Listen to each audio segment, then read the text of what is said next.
Assalamualaikum warahmatullahi wabarakatuh.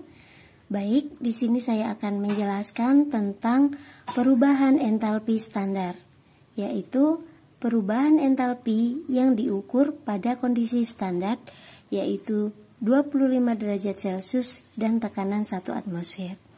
Adapun jenis-jenis perubahan entalpi standar ada 6. Yang pertama adalah perubahan entalpi standar pembentukan atau delta H0F.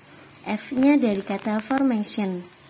Artinya, besarnya perubahan entalpi untuk pembentukan 1 mol senyawa dari unsur-unsur bebasnya yang diukur pada kondisi standar.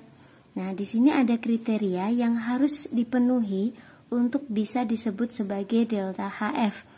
Yang pertama adalah reaksinya harus pembentukan, yang dibentuk harus 1 mol senyawa, dan dibentuknya harus dari unsur-unsur bebasnya. Unsur bebas adalah unsur yang berdiri sendirian, tidak mengikat unsur lain.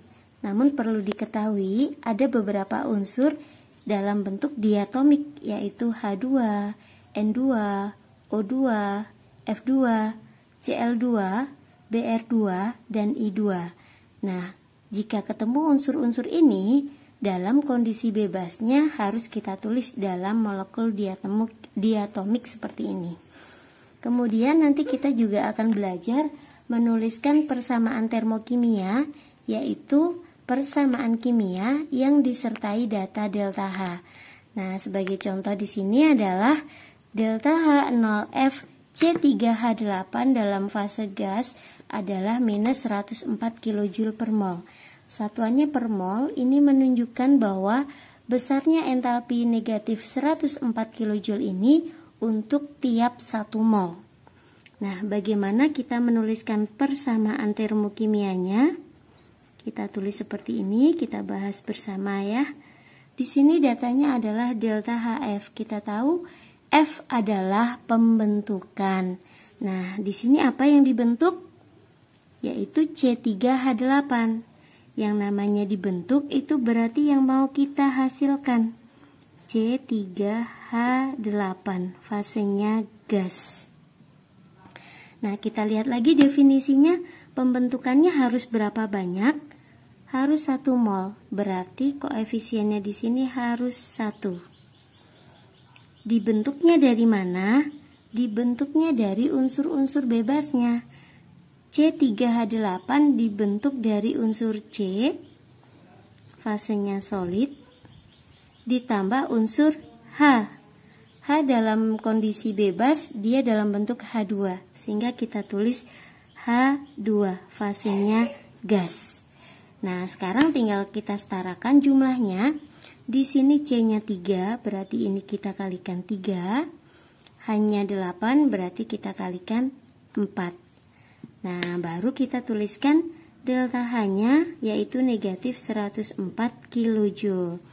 Kalau sudah dalam persamaan kimia seperti ini, tidak perlu ditulis per mol, karena sudah jelas negatif 104 di sini untuk pembentukan 1 mol, dilihat dari koefisiennya. Nah, teman-teman, jika nanti ada soal seperti ini, C ditambah O2 menjadi CO2, kemudian ini ada koefisien seperti ini misal, lalu diketahui delta H-nya adalah min X kilojoule. Nah, apakah delta H ini boleh kita sebut sebagai delta HF? Boleh tidak? Nah, kita lihat apakah betul ini reaksinya pembentukan. Ya, ini pembentukan CO2. Apakah dari unsur bebasnya? Iya. Tapi yang dibentuk bukan 1 mol. Berarti ini tidak boleh kita sebut sebagai delta HF. Atau misalnya ada soal seperti ini. CO ditambah setengah O2 menjadi CO2. Delta H-nya misalnya min A kilojoule. Nah, apakah delta H di sini boleh kita sebut sebagai delta HF? Kita lihat kriterianya. Apakah ini reaksi pembentukan CO2? Nah, kita lihat apakah ini dari unsur bebasnya? oh ternyata ini bukan unsur bebasnya. Berarti delta H ini tidak boleh kita sebut sebagai delta HF. Semoga bisa dipahami ya. Yang kedua, perubahan entalpi standar penguraian atau delta H0D. D-nya decomposition. Artinya, besarnya perubahan entalpi untuk penguraian 1 mol senyawa. Jadi kriteria pentingnya di sini, penguraian 1 mol senyawa menjadi unsur-unsur bebasnya yang diukur pada keadaan standar. Nah, berarti kalau dilihat dari definisi, kita tahu bahwa delta HD adalah kebalikan dari delta HF.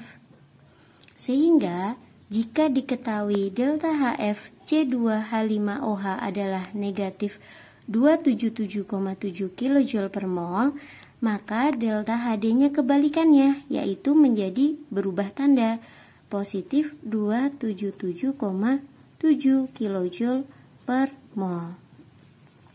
Sehingga jika kita diminta menuliskan persamaan termokimianya, kita tuliskan sebagai berikut. Nah, kita lihat di sini ada delta HD. Tadi kita tahu D artinya decomposition, penguraian. Siapa yang kita urai? C2H5OH. Penguraian artinya dari utuh menjadi potongan kecil. Nah, di sini yang kita pecah adalah yang kita urai C2H5OH. Fasenya aki ya. Berapa tadi yang kita uraikan? 1 mol. Berarti koefisiennya 1. Diurai menjadi apa? Menjadi unsur bebasnya. Nah, di sini unsur bebasnya ada C kondisinya solid ya, ditambah unsur H dalam keadaan bebas adalah H2, fasenya gas, dan di sini ada unsur pembentuk lainnya adalah O. O juga molekul diatomik ya, sehingga kita tulis O2, fasenya gas. Nah, baru kita tuliskan data entalpinya, delta H sama dengan positif 277,7 kJ. Dan jangan lupa kita setarakan. Di sini C-nya 2, berarti ini dikali 2. Hanya 5 tambah 1, 6, berarti dikali 3. O-nya di sini 1, berarti ini dikali setengah. Nah, seperti ini teman-teman. Atau contoh lagi, diketahui delta HD C3H8 adalah positif 104 kJ per mol.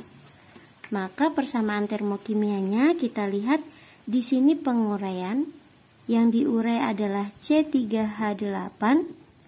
Diurai itu artinya dipecah. Berapa yang dipecah? 1 mol, berarti koefisiennya harus 1. Menjadi apa? Unsur bebasnya yaitu C dan gas H. H tadi bentuknya harus H2. Nah, kita setarakan C-nya 3 kali 3 hanya 8 kali 4. Lalu delta H-nya dituliskan. Positif 104 kJ. Yang ketiga adalah perubahan entalpi standar pembakaran atau combustion, yaitu besarnya perubahan entalpi untuk pembakaran sempurna 1 mol zat pada kondisi standar. Nah, kriteria utamanya adalah reaksinya harus pembakaran, yaitu ditambah O2.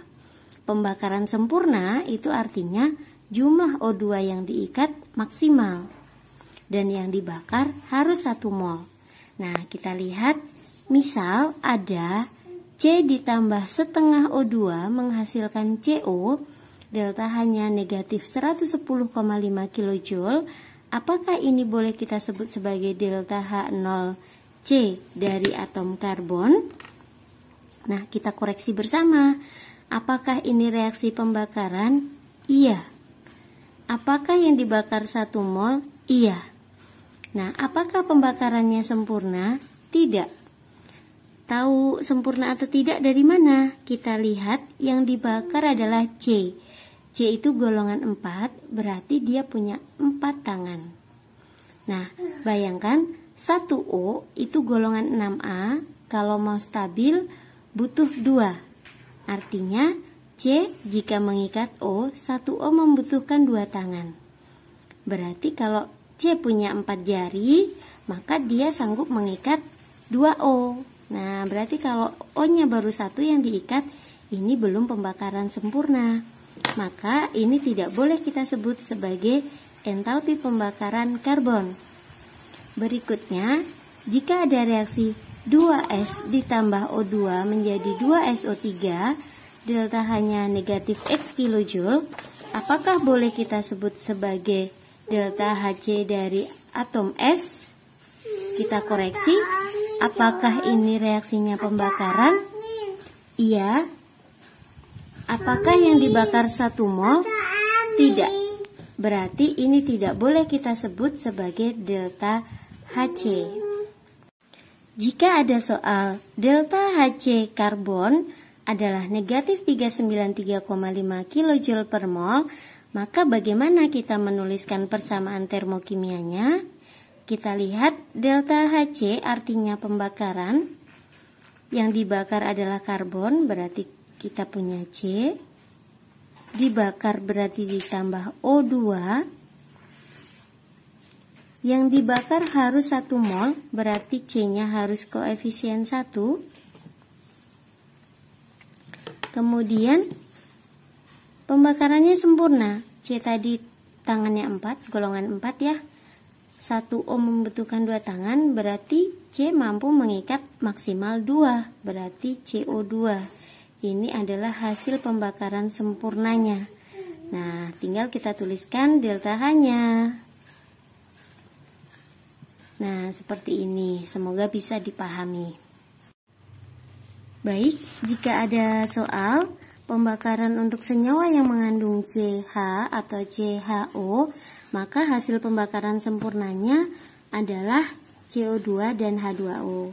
Contohnya, jika ada delta HCCH3OH, yaitu negatif 638 kJ per mol, maka bagaimana persamaan termokimianya? Kita lihat, C tadi pembakaran, yang dibakar adalah CH3OH, dibakar itu berarti ditambah O2, karena pembakaran sempurna, hasilnya adalah CO2 dan H2O. Tinggal kita tuliskan delta H-nya negatif 638 kJ. Nah, kita koreksi bersama ya. Yang namanya delta Hc yang dibakar harus 1 mol.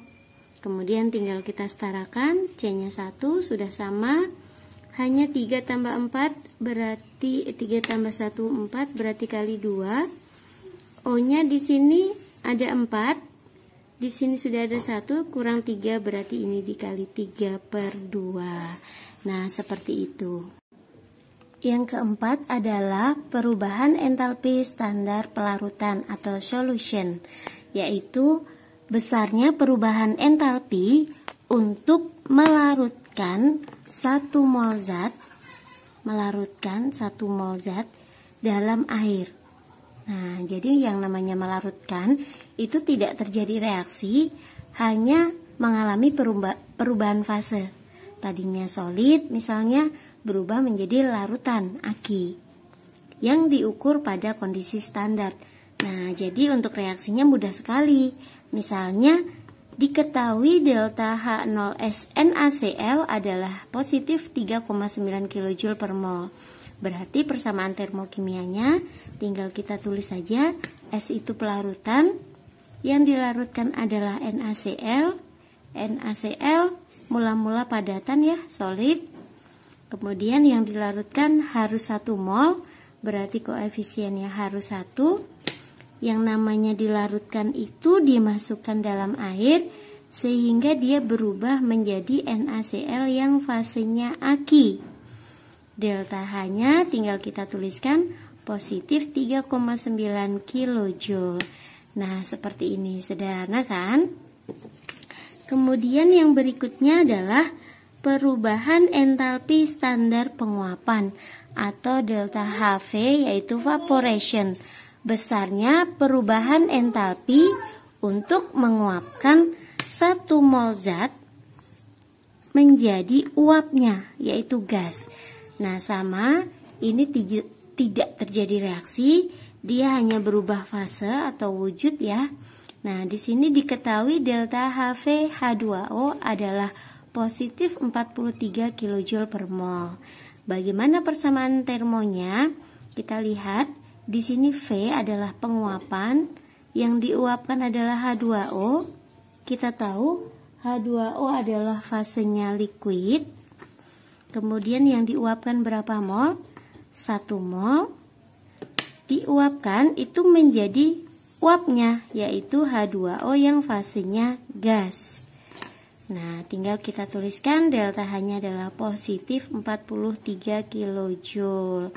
Nah, jadi itu cara kita menerjemahkan delta HV menjadi persamaan termonya. Jadi hanya diuapkan, itu hanya berubah dari liquid berubah menjadi gas. Tidak terjadi reaksi apa-apa. Kemudian yang terakhir adalah perubahan entalpi standar penetralan atau delta HN dari kata neutralization, yaitu besarnya perubahan entalpi untuk menetralkan 1 mol asam. Jadi ini menetralkan 1 mol asam dinetralkan dengan basa, atau 1 mol basa dinetralkan dengan asam pada kondisi standar. Nah, apa itu asam? Asam dalam air menghasilkan ion H+. Untuk mudah mengenalinya, biasanya senyawanya mengandung H, contohnya HCl. Ini kalau kita ionkan H plus Cl min, H plus F min, H plus Br min, dan seterusnya. Namun ada juga asam yang hanya di belakang, contohnya cuka, yaitu CH3COOH. Ini kalau kita ionkan H plusnya yang di belakang, CH3COO min. Nah, ini pengionannya. Jadi bisa diingat lagi materi tata nama di kelas 10 ya, tentang ion-ion ya.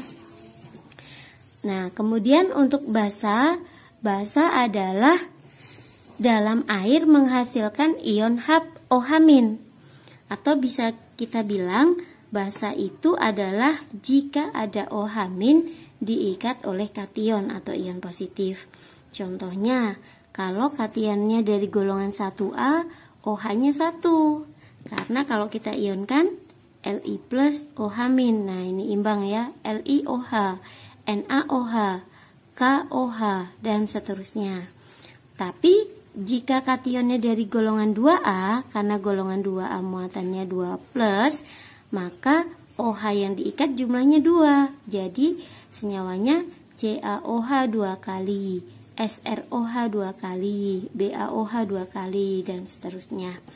Nah, di sini ada soal contoh, jika diketahui delta HNNaOH adalah negatif 57 kJ per mol, bagaimana kita menuliskan persamaan termokimianya? Nah, caranya gampang seperti tadi. Kita lihat cara membuat persamaan termo, dilihat delta H-nya simbolnya apa? N. N artinya penetralan. Yang dinetralkan siapa? NaOH. Nah, tadi yang dinetralkan berapa banyak? Di sini harus 1 mol, berarti NaOH-nya harus koefisien 1. Nah, NaOH kita tahu ada OH, berarti dia basa, maka kita perlu menetralkannya menggunakan asam. Nah, teman-teman bisa pilih salah satu asam di sini. Nah, misalnya biar gampang kita tulis aja HCl ya, teman-teman ya. Bagaimana cara menuliskan persamaannya? Kita ionkan dulu Na plus OH min H plus Cl min. Nah, yang namanya bereaksi itu hanya tukar pasangan. Yang positif ngikat yang negatif, yang positif ngikat yang negatif. Nah, sehingga hasilnya adalah Na menggandeng Cl dan H menggandeng OH. Tinggal kita tulis lagi muatannya, Na plus Cl min, H plus OH-. Nah, ini sudah imbang, berarti sudah benar.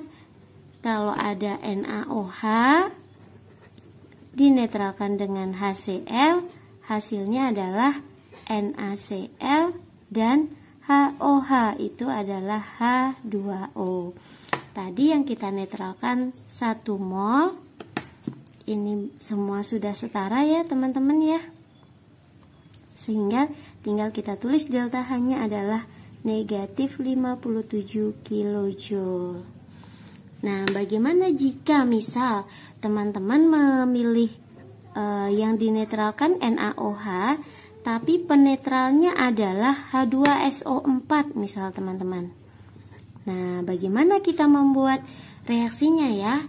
Jangan lupa yang namanya menulis reaksi, tukar pasangan, sehingga kita ionkan dulu Na plus OH-. Nah, bagaimana mengionkan ini? H2SO4. Kalau mengion, hasilnya hanya akan menjadi 2 ion. Yang pertama adalah ion H, jumlahnya 2, maka sisanya ini satu kesatuan, yaitu S dan O.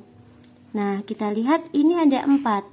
4 di sini adalah miliknya O teman-teman, bukan miliknya S dan O.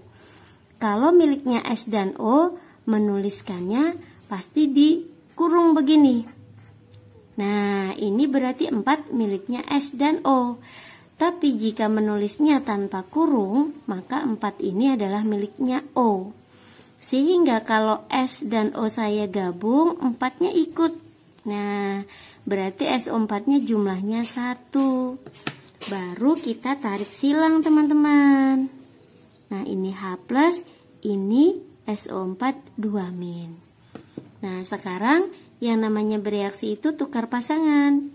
Na menggandeng SO4, H menggandeng OH.